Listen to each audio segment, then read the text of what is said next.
Kanchipuram Vakula silks, నాణ్యత మా ప్రాధాన్యత. మదీనాగూడ, మియాపూర్, హైదరాబాద్ లో త్వరలో శుభారంభం. మ్యామ్ నమస్తే అండి. నమస్తే. సో అసలు ఆడపిల్లకి రక్షణ ఏది అంటే ఇది $1 మిలియన్ క్వశ్చన్. సో ఎక్కడ జరుగుతుంది తప్పు? విద్యాలయాల్లో అసలు భద్రత ఉందా లేదా? ఏం చెప్తారు దీని గురించి? $1 మిలియన్ క్వశ్చన్ ఇది. ఎంత ఘోరమైన సంఘటన చూసాం మనమైతే. అవును. ఇక్కడ ఒక విషయం లక్ష్మి, నేను ఒకటే చెప్తున్నాను, ఎప్పుడు కూడా నేను అనేది ఒకటే, ఎందుకు ప్రియా చౌదరి అరుస్తుంది అని అంటే, మళ్ళీ ఎక్కువ మాట్లాడితే కరుస్తా కూడా. అవును, వాస్తవాలు నాకు తెలుసు కాబట్టి కొన్నిట్లు బయట పెట్టలేక, ఒకవేళ పెట్టిన జనం పట్టించుకోక, నా కళ్ళ ముందు ఎంతమందిని చూస్తున్నానో బలైపోయేటటువంటి వాళ్ళని చూసిన ఆవేదన నేను ఎక్కడ నేను వ్యక్తపరచాలి? ఎక్కడ వ్యక్తపరచాలి? జనం ముందే కదా. జనం ముందుగా ఎవరికి చెప్పాలి? గోడలకు చెప్పాలా నేను, లేకపోతే ఇంకెవరికైనా చెప్పాలా? సో ఇక్కడ విషయానికి వస్తే ఏంటి అనంటే, ఈ విషయంలో తల్లిదండ్రులతో కూడా చాలా తప్పు ఉంది. తల్లిదండ్రులది ఉంది, అలాగే పిల్లలది కూడా తప్పు ఉంది. కారణం ఏంటంటే, విద్యాలయాల్లో సెక్యూరిటీ లేకపోవడానికి కారణం both sides of the coin. One side of the coin parents అయితే, other side of the coin పిల్లలు. ఎట్లా అని అడుగు. పేరెంట్స్ వాళ్ళు ఫస్ట్ పిల్లల విషయం తీసుకుందాం. పేరెంట్స్ ఎంతో కష్టపడి రూపాయి కూడబెట్టుకుని, వాళ్ళు ఎన్నో త్యాగాలు చేసి, లేకపోతే వాళ్ళు అసలు పిల్లల కోసమే అని ఏది చేసైనా సరే సంపాదించి నా బిడ్డల్ని ఒక దారిలో పెట్టాలి అనుకొని ఆ సంపాదన పంపిస్తూ ఉంటే, ఈ పిల్లలు ఎక్కడికి వాళ్ళ ప్లేస్ని వదిలి, ఎంత దూరమో, ఎక్కడ క్వాలిటీ ఎడ్యుకేషన్ ఉందో, లేకపోతే ఎక్కడ చదివితే మా పిల్లలకు ఒక మంచి కెరీర్ ఉంటుందో అని బిడ్డల్ని నమ్మి పంపిస్తున్నారు పేరెంట్స్. పంపిస్తున్నప్పుడు బిడ్డలు చేయాల్సిన పని ఏంటి? చదువుకొని ఓ డిగ్రీ సర్టిఫికెట్ చేతిలో పట్టుకొని హ్యాపీగా ఇంటికి వెళ్ళి తల్లిదండ్రులు చూపించిన పిల్లోనో లేదు అనంటే, వాళ్ళు ఆ ఒక స్థితికి వచ్చిన తర్వాత వాళ్ళకి నచ్చిన వాళ్ళను పెళ్లి చేసుకొని స్థిరపడి జీవితంలో ఏమనుకుంటే ఆ లక్ష్యాలు సాధించుకుంటూ వెళ్ళాలి. ఇక్కడ ఏమవుతుంది, ఎప్పుడైతే తల్లిదండ్రులు ఎంత నమ్మకంగా ఆడపిల్లల్ని గడప దాటి పంపిస్తారో, నిజంగా ఇవాళ మీరు ఒక్కసారి వచ్చి హైదరాబాద్ మొత్తంలో, లేదా వైజాగ్, హైదరాబాద్ మెట్రోపాలిటన్ సిటీస్లో చూడండి, ఎడ్యుకేషనల్ సెంటర్స్ దగ్గర చూడండి, అదేంటి హాస్టల్స్ దగ్గర చూడండి, ప్రతి ఒక్క లేడీస్ హాస్టల్ నిండా గుంపులు మగ పిల్లలు ఉంటారు. అబ్బో, ఆ గల్లీలోకి వెళ్తే గల్లీలు చూడండి, ఎక్కడన్నా మనం ఒక్కసారి చూసామనంటే, ఏ గల్లీలోనైనా ఒక ఆడ మగ ఒక 2-3 జంటలు కూర్చున్నాయంటే నువ్వు ఈజీగా పసిగట్టచ్చు ఈ చుట్టుపక్కల లేడీస్ హాస్టల్ ఉందని. అంటే అంత అనైతికమైనటువంటి చర్యలు నేను ఎన్ని చూస్తున్నానో పొద్దున్నే లెగిస్తే ఎంత బాధ అనిపిస్తుందో నాకు నేను చెప్పలేను. వీళ్ళని చదువుకోండానో, లేకపోతే అదేంటి ఉద్యోగాలు సంపాదించుకోండానో అని ఇక్కడికి పంపిస్తే, ఆ అమ్మ వచ్చేటప్పుడు ఎంత అమాయకంగా వస్తుందో, వచ్చిన 3వ రోజు చూస్తే నేను నోరుదే, ఎందుకంటే నా చుట్టూ అవే లేడీస్ హాస్టల్సే. వచ్చేటప్పుడు చాలా పద్ధతిగా, చాలా దీని కింద వస్తారు. కరెక్ట్గా ఒక 3 రోజులో, ఒక 4 రోజులో, ఒక వారం రోజులో చూడు, ఖచ్చితంగా ఒక బైక్ మీద దిగుతుంది అమ్మాయి. సరే, ఎవరో ఫ్రెండో లేకపోతే ఎవరో అమ్మాయిని ఎడ్యుకేషన్ ఇన్స్టిట్యూషన్ నుంచి దించాడని అనుకుందాం. ఒక 3 నెలలో 4 నెలలో తర్వాత వాటితో పంచాయతీలు వస్తాయి. ఏంది అని అంటే, ఇది నన్ను మోసం చేసిందండి అంటే, అందరు ఆడపిల్లల్ని నేను అనట్లేదు, అందరు పేరెంట్స్ని అనుమానించమని కాదు, జరిగే తతంగాలు ఇక్కడ. కొంతమంది ఆడపిల్లల యొక్క యాటిట్యూడ్ నేను చెప్తున్నాను. మాట్లాడతారు, అసలు వీళ్ళని పంపించేది ఎందుకమ్మా? ఎందుకంటే ఎన్నో పంచాయతీలు, ఇదిగో మా మేడం ఇక్కడే ఉంది కాబట్టి మీ పంచాయతీ తీరుతుంది రండి అని అక్కడ ఉన్న చుట్టుపక్కల ఉన్న వాళ్ళందరూ ఆ కేసులు నాకు తీసుకొస్తున్నారు కాబట్టి నేను చెప్తున్నాను. నేను ఈ విషయం వింటే ఏంటి అని అంటే, మేడం ఇదిగో అదేంటి నాకు పరిచయం అయింది మేడం. ఎక్కడ పరిచయం అయిందంటే, ఒకడేమో సూపర్ మార్కెట్లో పరిచయం అయింది అంటాడు, ఒకడేమో బేకరీలో పరిచయం అయిందంటే. ఎక్కడా కూడా వీళ్ళు పని చేసే చోట కానీ ఇంకొక చోట కానీ పరిచయం అయిన చాలా తక్కువ. లేదు అని అంటే, బస్సులో వచ్చేటప్పుడు పరిచయం అండి, నంబర్లు ఇచ్చిపుచ్చుకున్నామండి, అట్లా హలో అంటే హలో అయిందండి, ఇదిగో ఇప్పటి వరకు నేను ఇంత ఖర్చు పెట్టానండి, ఇప్పుడు ఇంకొకటితో తిరుగుతుందండి. ఏమ్మా ఏంటిది అని అంటేను, అవును మేడం నేను ఖర్చు పెట్టమన్నానా అని కొంతమంది చెప్తే, కొంతమంది అసలు ఈడెవడో నాకే తెలియదు అని అంటే వాడు మొత్తం ఫోన్పేలు గూగుల్ పేలు చూపిస్తాడు. నాకు అవసరమై నేను తీసుకున్నానండి. నీ పేరెంట్స్ ఉన్నప్పుడు నువ్వు ఇంకొకళ్ళ దగ్గర అవసరమై తీసుకోవడం ఏంటమ్మా? ఓకే, ఇవన్నీ నేను ఎందుకు మాట్లాడుతున్నానో చెప్తున్నాను. భద్రత రక్షణ అన్నావు కదా, ఆ భద్రతని వాళ్ళే ఎక్కడ కోల్పోతున్నారో, ఎక్కడ తీసేసుకుంటున్నారో చెప్తాను. ఇప్పుడు వీడిలో ఏమవుతుంది, మోసపోయిన వాడిలో ఏమవుతుంది, ఒక ఫ్రస్ట్రేషన్ వస్తుంది. ఆ ఫ్రస్ట్రేషను దేని కిందకి దారి తెస్తుంది, పగ, ప్రతీకారము, కక్ష ఆడపిల్లల మీద. అంటే ఆడపిల్లలు ఇలాగే ఉంటారు. ఇతన్ని ఆవిడ మోసం చేసింది కాబట్టి ఇతను ఇంకొక దాన్ని మోసం చేయడానికి సిద్ధపడిపోతాడు. ఎందుకు అనంటే ఇక్కడ దెబ్బ కొట్టలేక ఈ దెబ్బ వేరే చోట పడుతుంది, ఇంకొక ఆడపిల్ల బలవుతుంది. దీనికి బీజం వేసింది ఎవరు, ఆడపిల్లే. ఇక్కడ ఒక ఆడపిల్ల, దానికి పగ బలయ్యింది ఎవరు, ఇంకొక ఆడపిల్ల. సరే, అవి పక్కన పెట్టండి.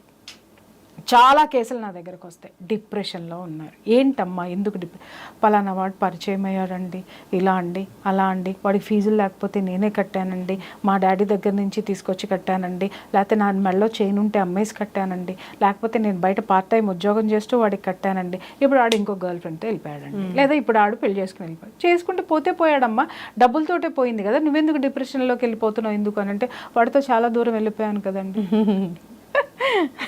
ఎక్కడ దొరుకుతాయి వీళ్ళకి ప్లేసులు? ఈ ఓయో రూమ్లన్నీ ఎందుకు ఇవాళ ఓపెన్ అయ్యి ఉన్నాయి? ఈ ఓయో రూమ్లని ఎందుకు పెట్టారు? ఎందుకు ఈ దరిద్రం అంతా వచ్చింది? అసలు దీన్ని ఎవడు ఎందుకు అరికట్టడో, అడల్టరీని చట్టబద్ధం చేసిన తర్వాత ఈ జరుగుతున్నది ఏంటంటే, అడల్టరీని ఎందుకు చట్టబద్ధం చేశారు అని అంటే, రోడ్డు మీద ఆడపిల్లల బతుకులు ఛిద్రమైపోయినాయి కాబట్టి వాళ్ళకి ఒక మెరుగైనటువంటి జీవితం కోసం హింసించబడకుండా, సమాజం నుంచి వెలివేయబడకుండా ఒక విధంగా ఇది మంచిదే అనిపించింది. కానీ వాడు అడల్టరీ ఎక్కడ జరుగుతుంది? చక్కగా ఇంట్లో ఉండి అమ్మా నాన్నల అడ్డ ఉన్నటువంటి ఆడపిల్లలు, అలాగే జీవితంలో ఎంతో సాధించాల్సినటువంటి ఆడపిల్లలు అడల్టరీకి వెళ్ళిపోతున్నారు, లివింగ్ టుగెదర్లోకి వెళ్ళిపోతున్నారు. ఇవాళ మనం ఈ రెండు పదాలు మాట్లాడద్దేమో. అడల్టరీ అని ఎందుకు నేను వాడాను అని అంటే, ఇందాక చెప్పే క్విడ్ ప్రోకో అనమాట. నీకు ఇది ఇస్తే నాకు అది ఇవ్వు. దాన్ని ఏమంటారు, అడల్టరీ అనరా? అవును. నువ్వు వాడి దగ్గర అన్ని డబ్బులు గూగుల్ పేలు ఫోన్ పేలు చేయించుకున్నావు, ఫేషియల్ చేయించుకున్నావు, అన్ని చేయించుకున్నావు, చివరికి అన్ని తూచన్నావు, ఆడి పానిక్ అటాక్లు వచ్చి ఆడి చచ్చాయి. రైట్. ఇక్కడ ఇంకొక వెర్షన్ వచ్చేసరికి లివింగ్ టుగెదర్. ఇది పెద్ద పాష్ మాట అనమాట. అంటే మేము ఒకళ్ళనొకళ్ళు అర్థం చేసుకుంటున్నామండి. అర్థం చేసుకోవాలంటే పడుకోవాలా? పచ్చిగా మాట్లాడుతున్నాను నేను, ఈ పదాలు వాడకూడదు నేను, కానీ కడుపు మండి మాట్లాడుతున్నాను నేను. ఏం చేస్తున్నారు మీరు బయటకు వచ్చి? మీ పేరెంట్స్ మిమ్మల్ని ఎందుకు పంపించారు? చివరికి పేరెంట్స్ పరిస్థితి ఎలా అయిపోయింది అంటే, ఏమన్నా వాళ్ళకి తెలుసమ్మా, తెలియకుండా మాత్రం ఉండవు. ఎందుకంటే ఒక తల్లి పసిగట్టలేనంత దౌర్భాగ్య స్థితిలో ఏముండదు, ఒక తండ్రి పసిగట్టలేనంత దౌర్భాగ్య స్థితిలో ఉండదు. కొంతమంది పేరెంట్స్ నా దగ్గర వాపోతారు, మేడం అలా కాదు, పిల్లలు కదా, మా పిల్లలు తప్పు చేయరు, మేము బాగా పెంచామండి, కానీ ఇలా చేశారండి. అంటే నువ్వు బాగా పెంచితే వాళ్ళు ఎందుకు అట్ట తయారయ్యారు? బాగా పెంచుతున్నామన్న నెపంతో వాళ్ళని ఎక్కడ పట్టుకోవాలో అక్కడ పట్టుకోవడం వదిలేసావు, ఎక్కడ జాగ్రత్తలు చెప్పాలో చెప్పటం వదిలేసావు. నీ అమితమైనటువంటి ఆ దిక్కుమాలినటువంటి ప్రేమతోటి నా పిల్లలు బాగా ఉండాలి అని చెప్పేసి అని నువ్వు ఒక చోట నుంచి ఒక చోటకి బతకడానికి వచ్చి, లేదా ఒక చోట నువ్వు బతుకు తెరువు కోసం సంపాదించిందంతా వాళ్ళ మీదే పెట్టి అతి ప్రేమతోటి వాళ్ళకి ఆ అలవిమాలిన స్వేచ్ఛను నువ్వు ఇచ్చి బయటికి పంపించావు. వాళ్ళు ఏం చేశారు దాన్ని? వాళ్ళు ఇంకొకటి, ఈ విధంగా ఆడపిల్లలు సమాజంలో కూడా ఏమవుతున్నారు అని అంటే భద్రతని కోల్పోతున్నారు. ఇది ఎవరికి అర్థం కానటువంటి విషయం. ఇవాళ ఈ అమ్మాయి టార్గెట్ అయ్యింది అని అంటే, సరే అమ్మాయి ఎక్కడో చోట భంగపడింది అనుకుందాం, లేదా వీడిని చీట్ చేసింది, ఇంకొకటి దగ్గరికి వెళ్ళింది, వాడు బాగున్నాడు, వాడిని పెళ్లి చేసుకుంది, అన్నీ బాగానే ఉంది, 2 పిల్లల్ని కంది, తర్వాత మళ్ళీ కేసు వస్తుంది. ఏందమ్మా అన్న, మేడం ఈ మధ్యనే బయటపడినాయండి, ఆవిడ ఫేస్బుక్లో ఆటలో వీటిలో అని ఈ పెద్ద మనిషి చెప్తూ ఉంటాడు. అదేంట్రా పెళ్ళికి ముందు ఎతకలేదా అని అంటే, పెళ్ళికి ముందు ఎతకలేదండి, నేను నమ్మాను ఆవిడ్ని, మరి ఇప్పుడు ఎందుకు ఎతికావు అని అంటే, ఆవిడ ద్వారా డౌట్ వచ్చిందండి. ఎందుకంటే పెళ్ళి 2 పిల్లలు పుట్టిన తర్వాత ఈడికి దీని మీద మోజుపోతుంది, ఇంకో దాని మీద మోజు వచ్చేసరికి ఇదేంటి అనేది దీని చరిత్ర వాడు బయటికి తీస్తాడు. అప్పుడు ఫేస్బుక్లు వస్తాయి. అంతకుముందు ఫేస్బుక్లు తెలియవా? తెలుసు. తెలియవని తెలియకుండా ఉన్న దాన్ని ఏమంటారు, అంత ప్రవరాఖ్యులు ఇక్కడ ఎవరు లేడు, వాడికి అన్నీ తెలుసు. కాకపోతే ఏంటంటే అదేదో ఒక విధంగా వాడి జీవితంలో ఫైనాన్షియల్గానో ఇంకో విధంగానో అది బాగుంటుంది కదా, ఆ స్థితి వరకు దాని అవసరం ఉంది కాబట్టి వాడు పెళ్లి చేసుకున్నాడు. ఆ అవసరం తీరిపోయిన తర్వాత, లేకపోతే ఆ కుతి తీరిపోయిన తర్వాత ఏం తెలుస్తుంది అని అంటే, దాన్ని వదిలించుకోవాలంటే దాని గతంలోకి వెళ్ళాలి. ఎందుకంటే దాని గతం గురించి వీడికి మొత్తం తెలుసు. అక్కడ ఏమైంది? అక్కడ టార్గెట్ చేయబడింది ఎవరు? ఆడపిల్లే. అవును. ఇక్కడ చాలామంది మాట్లాడుతూ ఉంటారు, ఆడపిల్లలు మోసం చేస్తున్నారండి, ఇక్కడ ఆడపిల్లలకు అర్థం కాని విషయం ఏంటంటే, మోసం చేసిన ఏ ఆడది మనశ్శాంతిగా లేదు. అది కూడా చెప్తాను నేను. ఎందుకనంటే ఏ నిమిషం నుంచి ఎటువైపు నుంచి ఎవడొస్తాడో అర్థం కాదు, ఏది ఫేస్ చేయాల్సి వస్తుందో అర్థం కాదు. ఒక తప్పును దాచిపుచ్చుకోవడానికి అబద్ధం అబద్ధం అబద్ధం అబద్ధం అబద్ధం, చివరికి జీవితంలో తనకి తానే అబద్ధమై కూర్చున్నటువంటి ఆడపిల్లల సంఖ్య ఈరోజు ఎక్కువ ఉంది. ఇది ఆడపిల్లల వైపు ఉన్నటువంటిది.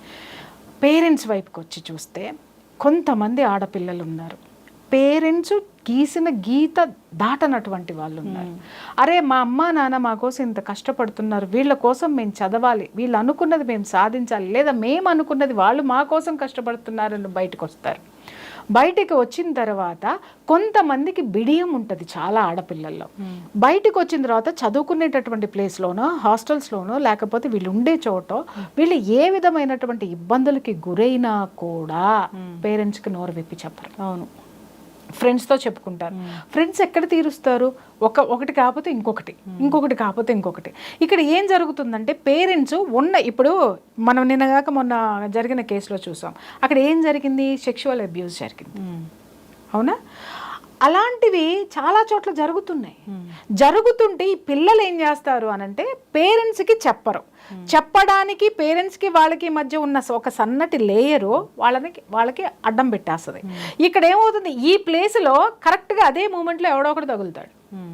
వాళ్ళకి చెప్పుకుంటారు, అరే వీడు నా సీనియరు, లేకపోతే ప్రొఫెసరు, లేకపోతే ఇంకో దిక్కుమాలినాడు, ఇట్లా నన్ను ఇచ్చేస్తున్నాడు అని అంటే వీడు ఇమ్మీడియట్గా ఏం చేస్తాడంటే వాడి ఫ్రెండ్స్ తోట వాడికి తెలుసు దాన్ని అక్కడి నుంచి ఎలా తప్పించాలి. ఎందుకంటే వాడు మగాడే కదా, మగాడి బుద్ధి ఏంటో వాడికి అర్థమవుతుంది. కాబట్టి వాడు ఒకానొక ప్లేస్లో ఒకానొక సిచ్యుయేషన్లో వాడు హెల్ప్ చేస్తాడు. ఇంకంతే, వాడు ఎదవా చూడరు, వాడు ఎవడో చూడ్డో, వీడు నన్ను కాపాడేశాడు కాబట్టి వీడు నా హీరో నా జీవితంలో. తర్వాత ఇక్కడికి వచ్చేసరికి పేరెంట్స్ వెర్షన్కి వచ్చేసరికి ఇదేమన్నా పంచాయతీలు అయినాయి అనుకుందాం. పంచాయతీలు అయిన తర్వాత వీళ్ళు పేరెంట్స్తో చేసేటటువంటి ఆర్గ్యుమెంట్ ఏంటి అని అంటే, అమ్మ వాడు మంచివాడు కాదు, మేము ఎంక్వైరీ చేసాం, నీ దగ్గర మాత్రమే అట్లా ఉన్నాడు, వాడు నీకు సరితోగడో ఇది ఉండదు. కానీ వాళ్ళ ఉద్దేశాలు ఇవంటి ఈ పిల్లలు ఎంత మాత్రం నమ్మరు. కారణం ఏంటి అని అంటే వాళ్ళలో ఒకటే, వాడు ఒకానొక సిచ్యుయేషన్లో ఆమెను కాపాడాడు దేవుడి కంటే ఎక్కువ. అతని గతం ఏంటో లేకపోతే అతను other side of the coin ఏంటో తెలీదు. ఎందుకంటే ఒక మంచితనం అనేది ఇక్కడ అమ్మాయి చూసింది. ఒక ఇప్పుడు ఆపదలో ఉన్నప్పుడు ఎవడొచ్చి కుష్టాడొచ్చి నీకు మంచినీళ్ళు పోసినా వాడు దేవుడే. నీకు నీళ్ళు తాగనని నువ్వు అనవు కదా, ప్రాణం నిలవాలి, అలాగే అప్పుడు మానం నిలవాలి. తర్వాత లేదా అక్కడ ఏదో ఆ సిచ్యుయేషన్ నుంచి బయటపడాలి. అప్పుడు ఎవరైతే వచ్చి కాపాడేస్తాడో వాడు హీరో. ఇంకా వాడేం చేస్తాడు, ఆ పిక్చర్నే ఇచ్చుకుంటూ పోతాడు, అదే పిక్చర్ ఇచ్చుకుంటూ పోతాడు. మనం ఎంత చెప్పినా ఆడపిల్లలు వినరంటే వినరు. ఇక్కడ పేరెంట్స్ ఆలోచించాల్సినటువంటి విషయం ఏంటి అని అంటే, అరే ఏ సిచ్యుయేషన్లో వీళ్ళ పేరెంట్స్ తోటి ఏం ఆర్గ్యూ చేస్తారంటే, మీకేం తెలుసు, మేము మీతో చెప్పుకోలేనటువంటి విషయాలు చాలా ఉంటాయి. అలాంటి సిచ్యుయేషన్లో వీడు నాకు హెల్ప్ చేశాడు కాబట్టి వీడికంటే గొప్పవాడు ఈ ప్రపంచంలో ఎవడు ఉండడంతే.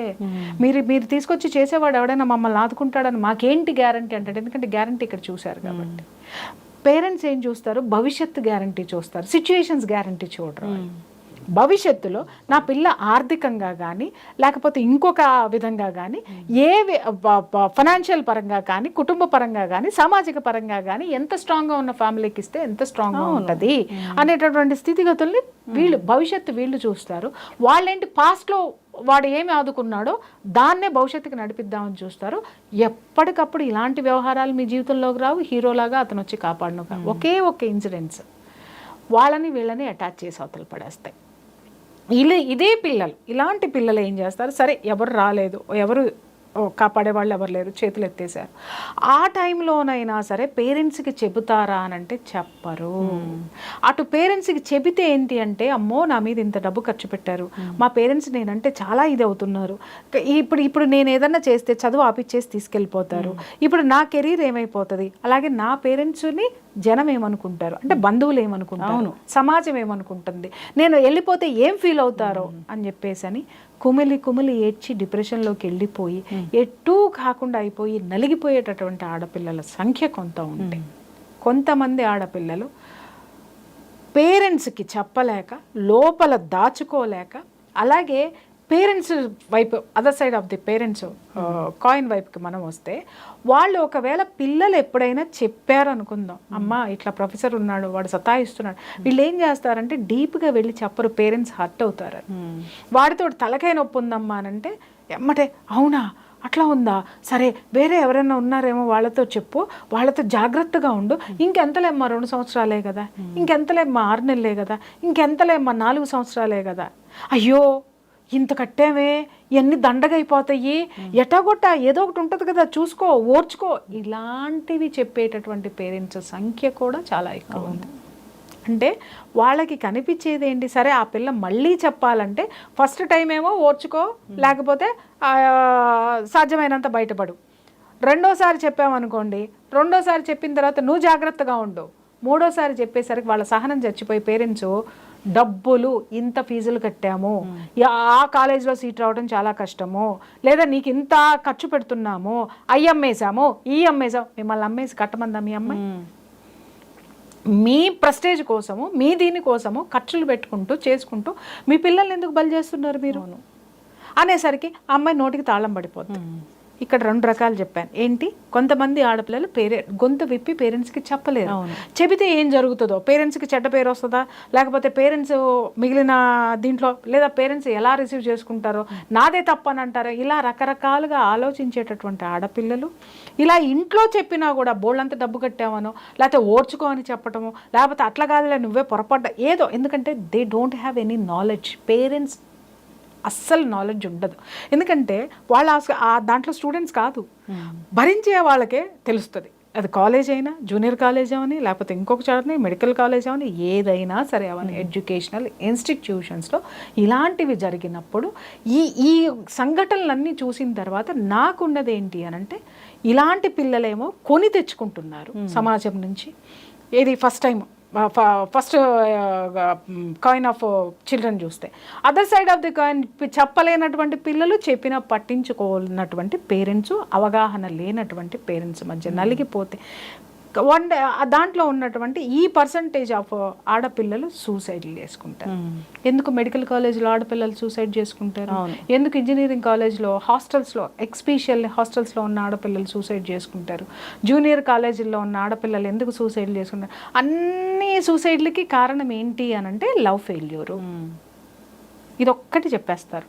లేదు ఆ అమ్మాయి చదువు ఒత్తిడి తట్టుకోలేక కాదు, other side of the coin చాలా ఉండే, లైంగిక వేధింపులు కావచ్చు, వాళ్ళు అడిగినంత జీతం అడిగినంత ఫీజులు వీళ్ళు కట్టలేక పోస్ట్పోన్ అవ్వడం కావచ్చు, లేదా అటువైపు నుంచి తోటి విద్యార్థుల నుంచి లైంగిక వేధింపులు కావచ్చు, లేదా తోటి ఆడపిల్లల నుంచి కూడా వీళ్ళకి లైంగిక వేధింపులతో పాటు ఇంకా నానా రకాలైనటువంటి ఈర్ష్య, అసూయ, ద్వేషాలతో కూడినటువంటి దాన్ని ఏమంటారు ర్యాగింగ్ కావచ్చు. ఇవన్నీ ఎన్నో కారణాలు ఆడపిల్లలో గడప దాటినటువంటి ఆడపిల్ల జీవితాల్లో ఉన్నాయమ్మ. సో ఇవాళ చట్టాలన్నిటికీ చట్టాలు ఉన్నాయి, కానీ చట్టం ఏంటి అనేదే పిల్లలకి తెలియదు. ఇవాళ విద్యాలయాల్లో 2 సబ్జెక్టులు కంపల్సరీగా ఉండాలి. ఒకటి, ఆడపిల్ల రక్షణకి సంబంధించినటువంటి చట్టాలు ఏమున్నాయి అనేటటువంటి సబ్జెక్ట్ ఖచ్చితంగా ఉండాలి. అది ఆడపిల్లకి కనీసం ఊహ తెలిసినప్పటి నుంచి చెప్పుకుంటూ రావాల్సింది. రెండోది ఏంటి అనంటే సోషల్ రెస్పెక్ట్. సమాజానికి ఎలా గౌరవం ఇవ్వాలి, సమాజంలో ఉన్న మనుషులకి ఎలా గౌరవం ఇవ్వాలి, వాళ్ళు ఎలా మలుచుకోవాలి, పక్కవాడితో ఎలా ఉండాలి, అలాగే మగపిల్లలకి ఆడపిల్లలతో ఎలా మసలాలి, ఎలాంటి సిచ్యుయేషన్స్ ఉంటాయి, వాళ్ళకి ఎలా గౌరవాన్ని ఇవ్వాలి, గౌరవం ఎలా పుచ్చుకోవాలి అనేటటువంటి నాలెడ్జ్కి సంబంధించిన సబ్జెక్టు ఖచ్చితంగా విద్యాలయాల్లో ఉండాలి. మగపిల్లల ఆడపిల్లల పట్ల రెస్పెక్ట్ ఉండాలి, సమాజం పట్ల రెస్పెక్ట్ ఉండాలి. అవి రేకే కదా ఈరోజు ఇవన్నీ జరుగుతున్నాయి. అలాగే ఆడపిల్లలకు కూడా ఉండాలి ఏంటంటే ఆవిడకున్నటువంటి లాలో, ఆవిడకున్నటువంటి చట్టంలో ఆవిడకున్నటువంటి రక్షణ ఏముంది, ఆవిడకున్నటువంటి ప్రొటెక్షన్కి సంబంధించినటువంటి ఆ సెక్షన్స్ ఏమున్నాయి, వాటి పట్ల అవగాహన పూర్తిగా ఉండాలి. లేదు ఈ సబ్జెక్టులు ఎవరూ పెట్టలేదు, మగ పిల్లలకి ఇంటి దగ్గర తల్లిదండ్రులు చెప్పాలి, అరే నువ్వు బయటికి వెళ్తున్నావు, ఆడపిల్లని కన్నెత్తి చూస్తే కొడక కళ్ళు పీకేస్తానని ఆ తండ్రి చెప్పాలి, ఆడపిల్లని ఏడిపించావంటే విషం పెట్టి చంపేస్తానని ఆ అమ్మ చెప్పాలి. అంటే నేను మాట్లాడే మాటలు మీకు చాలా భారంగా అనిపించవచ్చు, కానీ ఈరోజు ఒక ఆడపిల్ల కానీ మీరు మాట్లాడుతున్నారు ఎక్కడో ఒక కేసు అని అంటున్నాం, కానీ రోజుకి ఎన్ని కేసులు నమోదవుతున్నాయి ఎవరికైనా సంఖ్య తెలుసా? ఎంతమంది ఆడపిల్లలు బలవుతున్నారు, ఎంతమంది భార్యలు ఆ గౌరవం లేక నా దగ్గరికి పరిగెట్టుకొని వస్తున్నారు, ఎంతమంది అక్క చెల్లెళ్ళు ఉద్యోగం చేసే చోట లైంగిక వేధింపులకి గురవుతున్నారు, ఎంతమంది ఎన్ని ఉన్నాయో నాకు తెలుసమ్మా. అందుకే మాట్లాడుతున్నాను, అరే ఎవరు జోలికన్నా వెళ్ళామంటే చంపేస్తా అనేటటువంటి భయం ఎక్కడి నుంచి పుట్టాలి? ఇంటి నుంచే పుట్టాలి. అప్పుడు వాడేం చేస్తాడు, చిన్నప్పటి నుంచి ఒరే నాకు ఇంటికి వెళ్తే అన్నం దొరకదు, నాకు ఇంటికి వెళ్తే మా నాన్న బెల్ట్ తీస్తాడు, ఇంకేమన్నా ఎక్కువ చేస్తే మా అమ్మ ఆల్రెడీ నన్ను చంపేస్తానని వార్నింగ్ ఇచ్చింది, అమ్మో నా ఇంట్లో నాకు ప్లేస్ ఉండదు అనేటటువంటి ఫీలింగ్ని గనక మీరు ఒక మగపిల్లవాడిలో తీసుకురాగలిగితే ఈ తల్లిదండ్రులు మగపిల్లాడు అనగానే ఇలా కొమ్ములు వచ్చేసినట్టు పెంచుతున్నారు ఇవాళ. ఇది నేను ఒక్కటే చెప్తున్నాను కదా, ఎవరిని తయారు చేస్తున్నారు మీరు తెలుసా? ఎవరిని తయారు చేస్తున్నారు? ఈ సమాజంలో ఒక హంతకుడిని తయారు చేస్తున్నారు, ఒక రేపిస్ట్ని తయారు చేస్తున్నారు, ఇంకా ఎక్కువ మాటల ఒక మర్డరర్ని తయారు చేస్తున్నారు మీరు. ఎస్, ఇవన్నీ కూడా నేను చెప్తున్నాను కదా, ఒక కారణం కాదు తల్లి. భద్రత ఏది ఉంది అంటే చట్టంలో ఎందుకు లేవు? చట్టం ఎవడన్నా చదివాడా? న్యాయశాస్త్రం ఎవడన్నా చదివాడా? ఆడపిల్లకు ఉన్నటువంటి రక్షణ ఏముంది?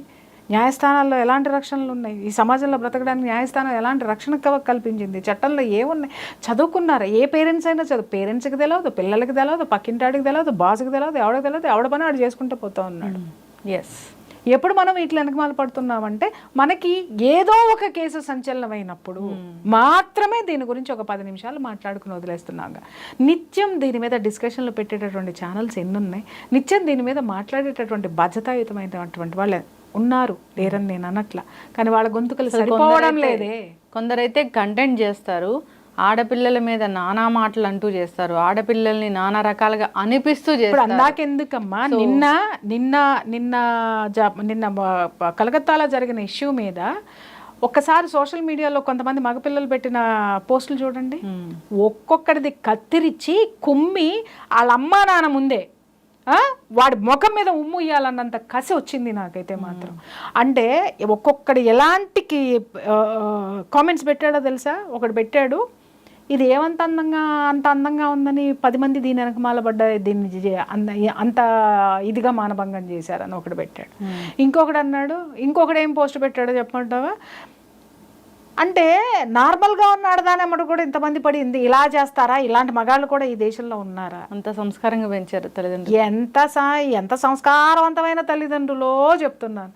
ఇవాళ నిజంగా బాధ్యతాయుతమైనటువంటి పేరెంట్స్ కనుక ఉంటే మీ పిల్లల ఇన్స్టాగ్రామ్లు, మీ పిల్లల ఫేస్బుక్లు ఓపెన్ చేసి చూడండి చాలు, ఆడపిల్లైనా మగపిల్లైనా వాళ్ళు ఎట్టాంటి వాళ్ళు అనేది అర్థమైపోతుంది. రేపు వాళ్ళ ఎదుగుదల ఎలాంటిది, వాళ్ళ మనస్తత్వం ఎలాంటిది, వాళ్ళు రేపొద్దున సమాజంలో మీకు ఎంత గొప్ప కీర్తి కిరీటాలు తీసుకొస్తున్నారో కూడా అర్థమవుతుంది. ఈ కామెంట్స్ పెట్టే వాళ్ళు నిజంగా ముందు పేరెంట్స్ బాధ్యతారాహిత్యంగా ఉన్నారు. ఎక్కడ పిల్లల్ని పెంచడంలో మాత్రమే కాదు, సమాజంలో జరిగేటటువంటి ఇలాంటి నేరాల్ని ప్రతిఘటించడంలో కూడా బాధ్యతారాహిత్యంగానే ఉన్నారు.